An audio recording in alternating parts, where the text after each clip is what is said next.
Jour 15. Dois-je mourir chaque jour pour vivre? Je meurs à l'avarice. Bravo à tous d'avoir suivi ce parcours de repentance jusqu'au jour 14. Une chose qui plaît au Seigneur, c'est de persévérer fidèlement, même lorsqu'il y a une résistance spirituelle. Ne vous arrêtez pas. Continuez. Certains d'entre vous ont peut-être remarqué quelque chose d'étrange. Par exemple, après vous être repenti du doute, quelques jours plus tard, vous avez soudainement vu encore plus de doute en vous. Certains d'entre vous se sont peut-être sentis confus ou découragés. Mais souvent, ce qui se passe, c'est que les choses qui étaient attachées à votre chair réagissent lorsqu'elles sont exposées. C'est en réalité un bon signe. Ne vous asseyez pas et n'abandonnez pas. Continuez. Avec le temps, vous commencerez à remarquer sa gloire en vous. Les choses que Jésus nous demande de faire peuvent sembler difficiles au début, mais son joug est doux et son fardeau est léger. C'est ce que j'ai personnellement expérimenté. Certains d'entre vous croient en Jésus depuis de nombreuses années. Peut-être que certains ont déjà vécu des prophéties, des guérisons ou des miracles. À cause de cela, vous pourriez penser « Cela ne me concerne pas vraiment. Je ne lutte pas contre l'anxiété. Je ne suis pas avide. » Mais bien souvent, l'ennemi murmure « Tu vas très bien.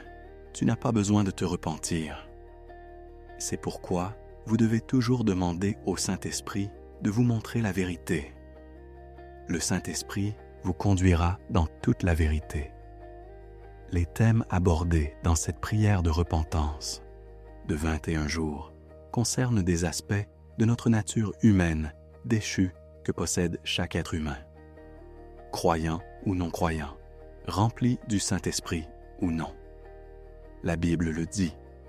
La génétique en témoigne également. Ces tendances sont liées à de nombreuses formes de maladies, de destruction et finalement à la mort. Tant que nous vivons dans notre chair mortelle, les graines de l'orgueil, de la convoitise, du doute, de l'anxiété, de l'avidité, de l'addiction, de l'amour des plaisirs du monde et de nombreuses autres tendances corrompues existent déjà en nous et contribuent à la maladie et à la souffrance. Les graines sont là. Les médecins disent souvent aux croyants comme aux non-croyants, « Ne soyez pas anxieux. L'anxiété vous fait du mal. » Pourtant, les gens continuent à s'inquiéter. Si l'on plante une graine d'herbe, de l'herbe pousse. De la même manière, ces tendances poussent naturellement dans notre chair.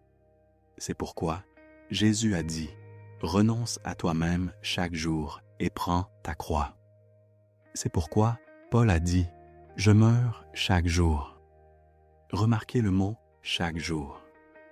Le Seigneur nous montrait le chemin de la vie. Je peux vous dire ceci, même si vous avez vu le ciel, même si vous chassez les démons, même si Dieu vous utilise puissamment, nos corps mortels sont encore ici. Votre esprit peut expérimenter la gloire, la joie et la présence de Dieu. Mais votre chair porte encore des tendances à l'orgueil, à la convoitise, au mensonge, à l'anxiété, à l'inquiétude, à la rébellion, à l'incrédulité, et ainsi de suite. Comme l'herbe qui pousse du sol, ces choses essaient constamment de remonter à la surface. Si nous ne mourons pas chaque jour, les mauvaises herbes commencent à pousser. Alors, faisons simplement ce que Jésus nous a demandé de faire. Par la foi, acceptez que votre chair a été crucifiée avec Christ et croyez fermement dans la puissance de sa résurrection. L'Esprit de Dieu, qui a ressuscité Jésus d'entre les morts, habite en vous. Et de même que Dieu a ressuscité Jésus-Christ d'entre les morts, il donnera aussi la vie à vos corps mortels par ce même Esprit qui habite en vous.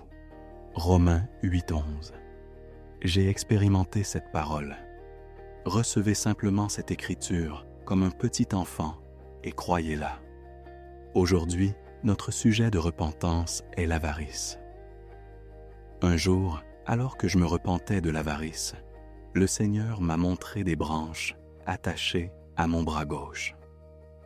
Ces branches d'avarice étaient attachées à mon bras gauche. Ce n'était pas quelque chose auquel j'avais beaucoup prêté attention. Je vivais simplement comme beaucoup de gens et je passais dessus sans vraiment y réfléchir. Jésus a enseigné à ses disciples que même les pieds, qui touchent le sol chaque jour, ont encore besoin d'être lavés. C'était l'un de ces domaines de ma vie que j'avais négligé. Alors aujourd'hui, comme l'apôtre Paul, déclarons ensemble « Je meurs à l'avarice. Je meurs à l'avarice. Je meurs à l'avarice. Père céleste, je confesse que j'ai empêché ta gloire de se manifester à cause de mon avarice. J'ai été généreux envers moi-même, mais avare envers toi et envers les autres. J'ai ignoré les faibles et les nécessiteux. Lorsque je donnais souvent à contre-cœur et avec parcimonie, et je désirais être reconnu pour ce que j'avais fait. Je calculais soigneusement ce que je pouvais recevoir en retour. Je donnais avec hésitation, mais je recevais avec joie. Seigneur, tu m'as tout donné. Pourtant, je ne t'ai pas beaucoup rendu. Parce que je n'ai pas donné généreusement à toi et à mon prochain. J'ai manqué beaucoup de tes bénédictions et j'ai permis à l'esprit de pauvreté d'exercer une influence dans ma vie. Même si tout appartient, j'ai traité mes biens comme s'ils étaient à moi. La dîme est une déclaration que tout ce que je possède vient de toi. Pourtant, je l'ai négligé. Et même lorsque je donnais, je le faisais souvent sans joie, sans reconnaissance et sans un cœur volontaire. Je donnais par habitude et par obligation plutôt que par amour. Père, j'ai été avare envers celui qui a été si généreux envers moi. Non seulement avec l'argent, mais aussi avec les encouragements, la gratitude, la bonté et les bonnes œuvres. J'ai été égoïste et peu généreux. Pourtant, j'ai été prompt à donner des critiques, des jugements et de la condamnation. À cause de cela, je suis devenu pauvre spirituellement et déficient à bien des égards. Aujourd'hui, je choisis un chemin différent. Je choisis de devenir généreux envers toi et envers les autres. Accorde-moi la grâce de changer. Enseigne-moi à marcher sur le chemin qu'a emprunté Jésus, le chemin de la générosité, de l'amour sacrificiel et du don désintéressé. Aide-moi à aimer sans condition et à donner avec un cœur joyeux. Je me repens également et je prie contre l'esprit de pauvreté. Je confesse les péchés de mes ancêtres ainsi que mes propres péchés. Au lieu de te servir toi seul, nous avons offert des sacrifices à de faux dieux. Nous avons adoré des idoles, honoré les esprits des ancêtres, recherché la divination et pratiqué des choses qui ne t'honorent pas. Nous avons acquis des richesses par des moyens injustes tels que la tromperie, le vol, l'exploitation, l'abus d'autorité et la malhonnêteté. Nous n'avons pas remboursé ce que nous avions emprunté. Nous avons négligé les pauvres et refusé d'aider ceux qui étaient dans le besoin. Nous avons été paresseux au lieu d'être diligents. Nous t'avons volé en retenant ce qui t'appartenait.